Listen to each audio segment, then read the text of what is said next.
If you want to know how someone will treat you, pay attention to how they treat themselves. Walk with me now.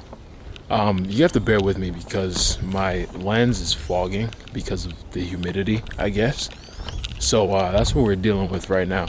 But one thing I wanted to talk about is one of the best indicators of how someone else will treat you will always be how they treat themselves. We tend to be our biggest abusers in life. So 9 times out of 10, we'll treat ourselves worse than we treat other people. But how we treat ourselves normally sets the standard for what we're willing to do for others. If we're not willing to take time out for ourselves, to treat ourselves, to do things that benefit our health day in and day out, it's really not likely that we do that for anyone else. So if you're engaging in social relationships with other people, start to understand how they treat themselves. Pay attention to what they do for themselves. Pay attention to how they speak to themselves. And if you can, try to understand what goes through their mind on a daily basis.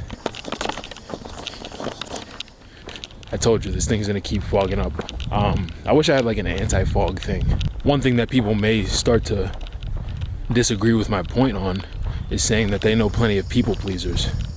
People who do a lot of things for other people and seem to be selfless in a way. And I want to go back to when I was talking about No More Mr. Nice Guy, the book that I had read in my other series, and take it from that perspective. When there's nice guys who are people pleasers, they do so many things for other people and they try to make it so everyone else feels comfortable in their presence or feels as if that person really cares for them. But a lot of the time, these nice guys are doing things covertly. They start making covert contracts in which the things they give to others, they hope to receive back in return. So they do things for people under the implied belief that people should do things for them. It's never something that they do out of the kindness of their own hearts. They're doing it simply for their benefit. So watch out for people who are similar to that. Because yes, are there people pleasers who are entirely selfless, who enjoy giving things to other people and actually mean it when they do?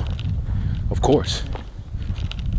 But there are also some other people who don't really mean it, and they do it as a means of either manipulation or trying to get something out of you instead, which I mean would probably be still manipulation, but you guys get what I mean.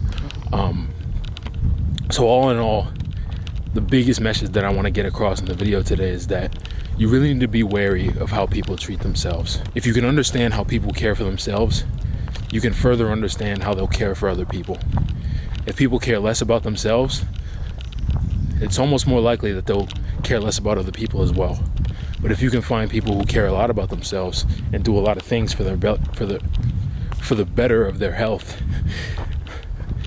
then you'll know that they do the same for other people. So keep that in mind.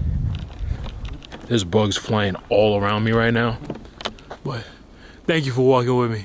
I gotta get out of here, dude. These bugs are killing me. And I'm diving in your water like Marines.